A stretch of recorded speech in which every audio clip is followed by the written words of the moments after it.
Welcome to the Accelerated Investor Podcast with Josh Cantwell. If you love entrepreneurship and investing in real estate, then you are in the right place. Josh is the CEO of Freeland Ventures Real Estate Private Equity and has personally invested in well over 500 properties all across the country. He's also made hundreds of private lender loans and owns over 1,000 units of apartments. Josh is an expert at raising private money for deals, and he prides himself on never having had a boss in his entire adult life. Josh and his team also mentor investors and entrepreneurs from all over the world. He doesn't dream about doing deals.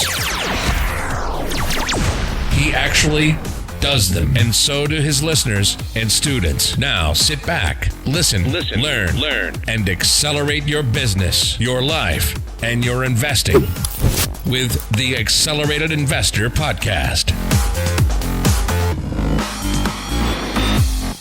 So hey, welcome back to Accelerated Investor, and we are continuing our series on private investing, talking a little bit about the stock market, real estate, why passive investors invest as a private money lender, hard money lender with an active investor, and also today we're going to talk about why I hate the stock market.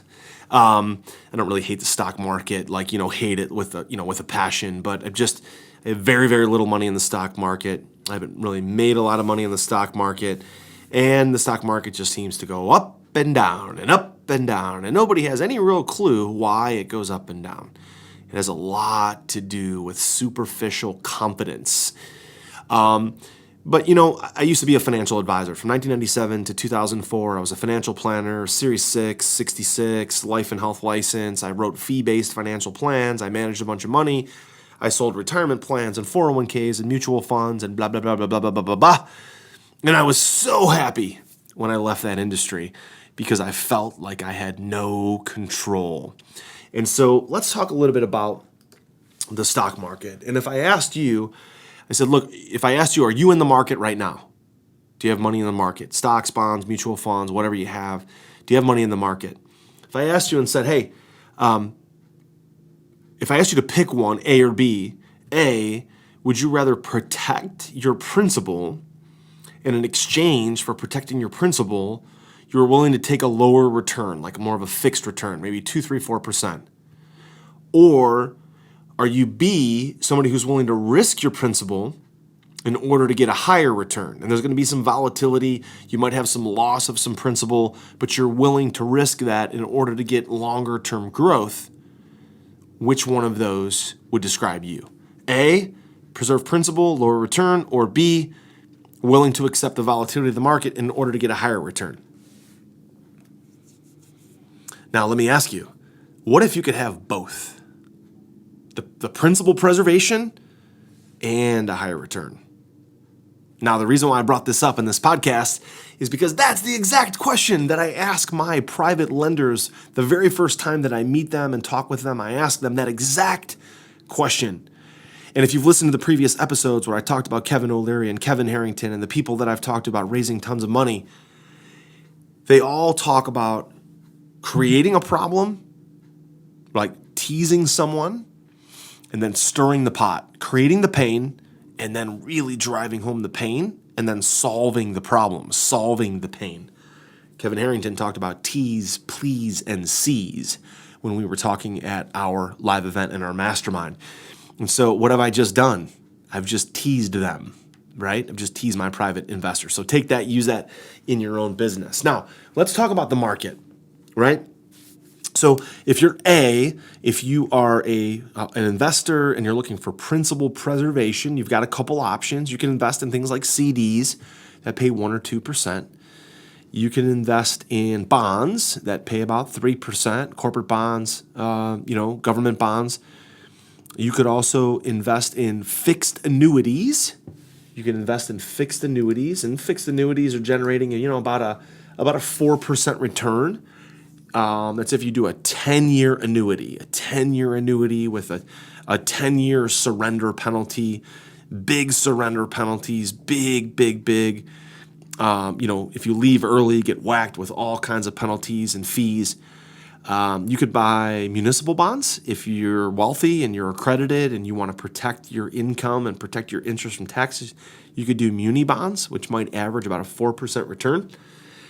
So these are all different ways to protect principal and get a decent return. Now, if you said, well, Josh, I don't want to get a 3, 2, 4, 1% return. I need something more than that. Well, if you need something more, you're going to have to move over to option B. Option B is going to risk some of my principal in order to get a higher return. And if I risk my principal to get a higher return, I could lose money. I could risk my principal for the volatility. And, I look at the history of the stock market.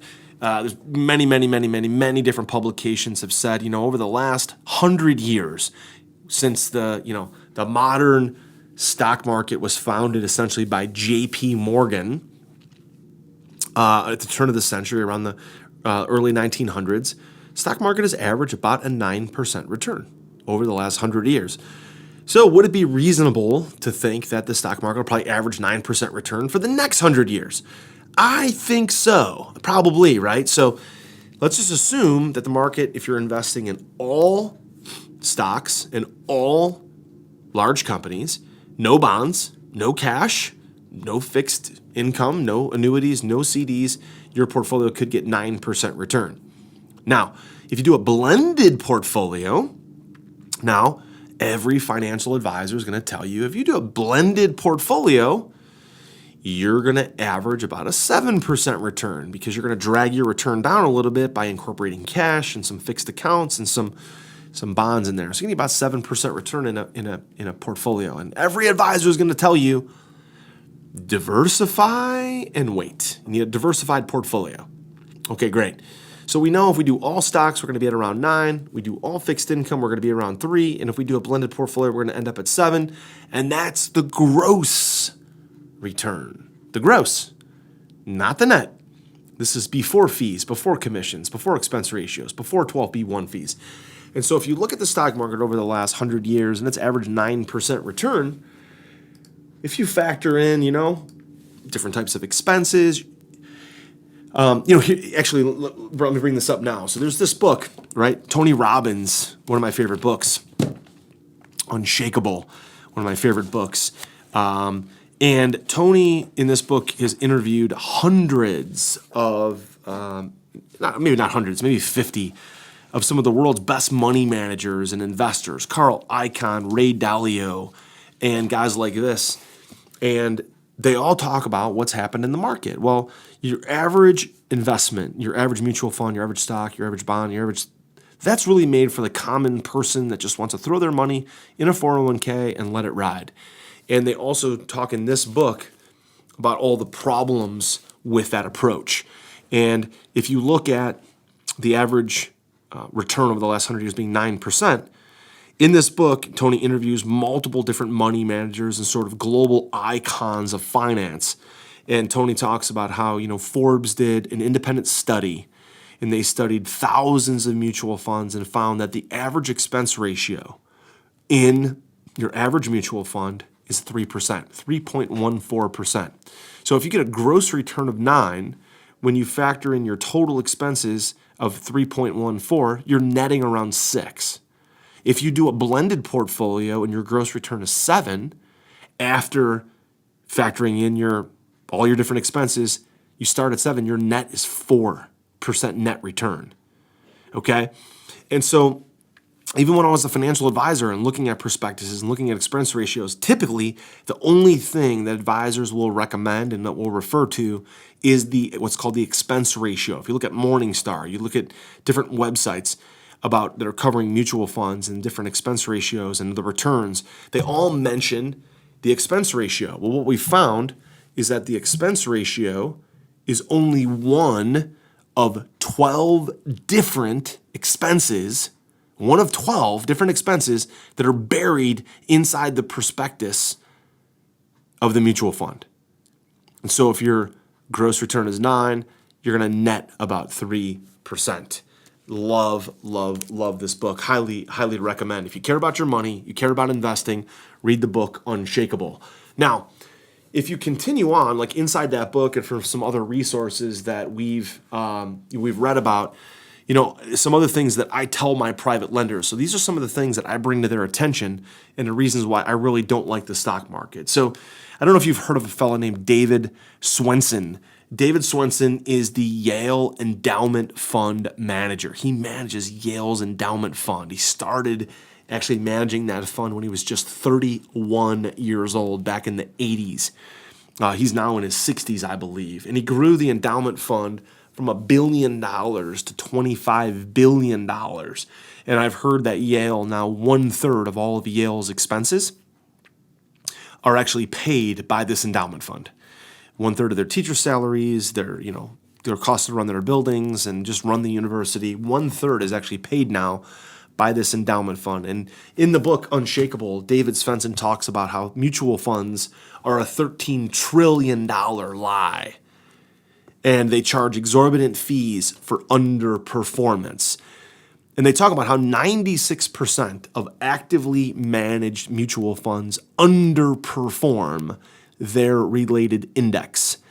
So if you have a large cap stock, let's say a large cap stock mutual fund, and it's actively managed by a fund manager, 96% of the time, you'd just be better off buying and owning the S&P 500. The S&P 500 is an index fund that just owns 500 of the largest companies in the country. They buy the index, and then it's not actively traded. It's not actively moved around. So not only do you not have active management, but you also have way lower fees. So 96% of the time, you're better off owning the index, which with my stock market investments, that's all I own is index funds.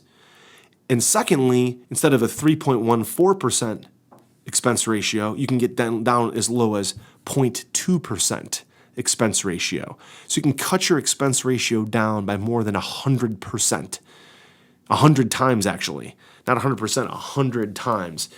David Swensen says that mutual funds are simply a fee factory. Now, Dalbar, which is also referred to in Tony's book, and I've done some of my own independent research on Dalbar. Dalbar had an amazing study that was done. Now, Dalbar is the financial community's leading independent research firm that was founded back in 1976. They do independent research, and they sell that research to the market. And they ran a study in a 30-year period from 1985 to 2015, 30 years. The S&P 500 index over that 30-year period averaged 10.28% return per year. Yet, at the same exact time, over the same exact 30 years, the average investor made just 3.66% return. Now, why? Because your average investor doesn't know when to get in and out of the market. The average investor is paying these over 3% in fees, okay, because they're investing in actively managed mutual funds. There's churn, there's buying and selling, and they're actively investing in actively managed mutual funds that underperform the index. And so if Dalbar says that, the index is the better play to go, and that's average 10.28%, guess where I'm putting my money? That's right. And if you look at the independent study that was done by Forbes, also that was referenced in Tony's book, Unshakable, the average cost of owning a mutual fund is 3.12%. The expense ratio, which is what most people look at, they say, the expense ratio is 1.2 to 1.5%. But that's only one of 12 different expenses that are in the prospectus. And I'm actually embarrassed by the fact that when I was a financial advisor, I didn't know this. I was selling mutual funds thinking that the expense ratio was just 1 to 1.5%. And sure enough, guess what? The actual fees were more like 3% because they're buried in the prospectus. Even your financial advisor doesn't know what the real fees are. So some of the fees are cash drag, 12B1 fees, marketing fees. They're not in the expense ratio. There's transaction costs not reflected in the expense ratio. And then if you're investing in a 401k, the 401k typically has management fees that they charge. So for me and for my team and my staff and our employees, we've set up what we call a simple IRA. Simple IRA, they don't charge for active management or 401k fees. We've set up a simple IRA that costs just $35 per year in the basically annual fee. That's it. And I encourage all my staff to primarily consider investing in index funds, right? Not the actively managed funds, index funds. And so if you look at another study that was done, they call it the lost decade, right? So after the internet bubble crashed in 2000, 2001, all the way through 2012, the S&P 500 was basically flat. Okay, so if you took the price per share of the S&P 500 in 2001 and then the price per share in 2012, it was essentially unchanged. It went down, down, down, down, down, and then came up. Then it went through the Great Recession of 2007 and 8 and 9, and then came back up. And essentially by 2012, you're right back to where you started in 2000, 2001. So if you invested $100,000 in mutual funds, guess what? After 12 years, you haven't made a nickel. You're still at $100,000 in your mutual funds. But because the average investor has invested in actively managed mutual funds that charge about a 3% fee for commissions and expenses, 3% per year has now cost you over 10 years, it's cost you $30,000 in fees. So your account at the end of the 10 years is actually only worth $70,000. You got a 0% return, but you actually got a negative 3% return, negative 3 when you factor in the fees. You took the risk. You're the one that invested. You're the one that had your money at risk. The financial advisor got paid. The mutual fund company got paid, and you got smoked. You got smoked. Okay, so you only have $70,000 left in the account. So you lost your principal. They made money no matter what. You lost money. Now check out this statistic, also referenced in Tony's book, Unshakable, is that according to FINRA, now FINRA is the Financial Industry Regulatory Authority. They monitor and they basically are the regulating body for the financial services industry, for stocks, bonds, mutual funds, variable annuities, etc. They did an independent study of money managers who manage mutual funds, and they found that 49% of all the money managers owned zero shares of the funds that they manage. 49% of the fund managers did not own a single share of the funds that they manage. So, guys, look, the chef that's in the kitchen cooking the food is making it and serving it to everybody else and not eating any of their own cooking. They're just managing money. Okay? And look, if let's say you made $1 million investment in mutual funds, and let's say the expense ratio with all the expenses is 3%. Doesn't sound like a lot, 3%. But on $1 million portfolio, that's $30,000 a year. Now, in addition, on $1 million investment, you may have a 1% or a 2% commission. It's another $10,000 to $20,000 in expenses. So if you invested $1 million in the first year, you've essentially got roughly 5% of your account is gone in fees, expenses, and commissions. So you missed $1 million, you're now down $50,000. $50,000 you've lost. You're now at $950,000. So you would actually have to earn, right, a 5% return in the first year and have all that return disappear through commissions and expenses. You're right back to $1 million. Now, if let's say in the first year you earned 0% return, you now at the end of the year have $950,000 left, right? The next year, you're going to have to earn about a 6 or a 6.5% return just to make up for the loss that you incurred in the first year.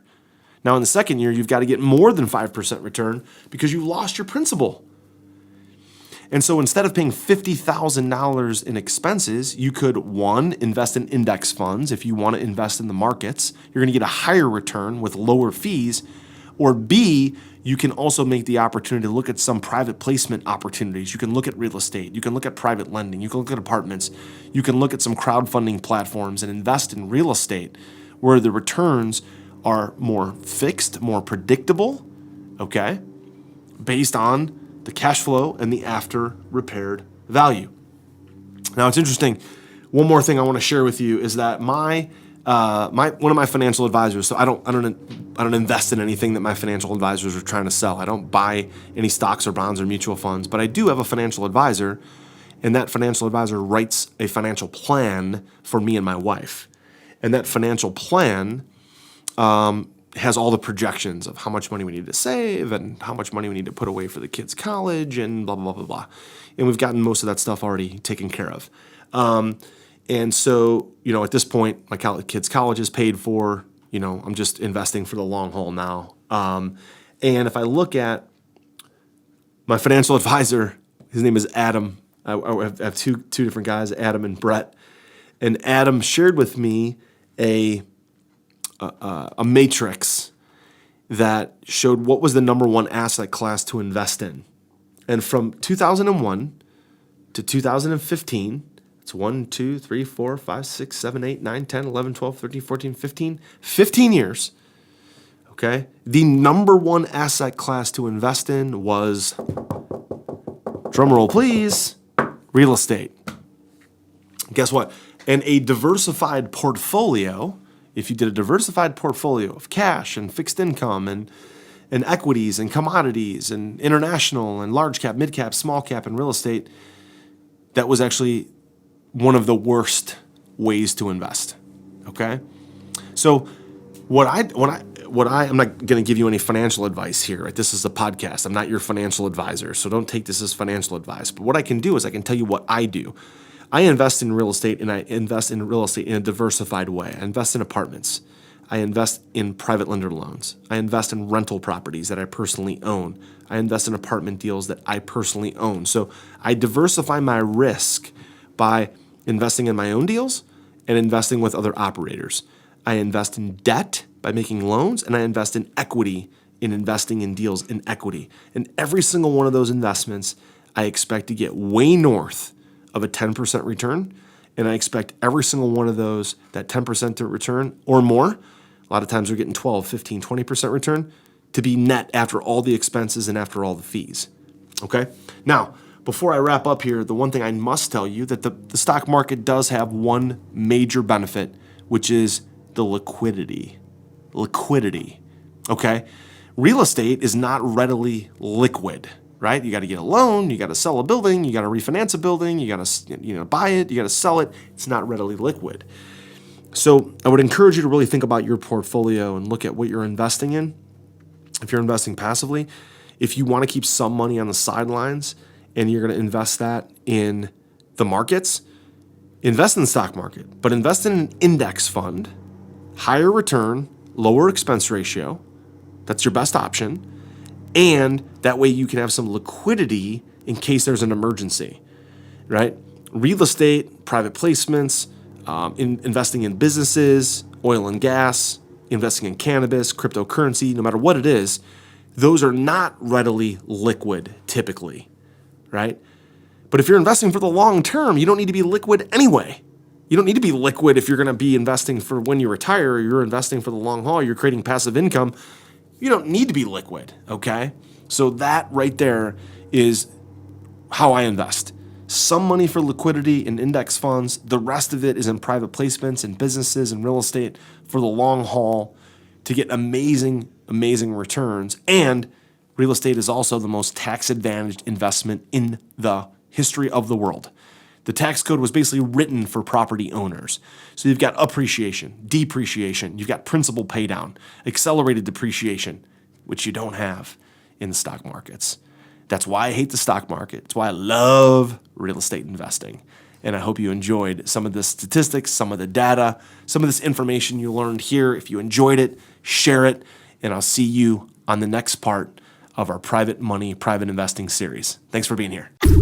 You've been listening to Josh Cantwell and the Accelerated Investor Podcast. Leave a comment on our iTunes channel and let us know what you want to learn next or who you'd like Josh to interview. While you're there, give us a 5-star rating and make sure to subscribe so you can be the first to hear new episodes. Follow Josh Cantwell and his companies, Strategic Real Estate Coach and Freeland Ventures, on all social media platforms now, and stay up to date on new training and investment opportunities to start your journey toward the lifestyle you've always dreamed of. Apply for coaching at joshcantwellcoaching.com.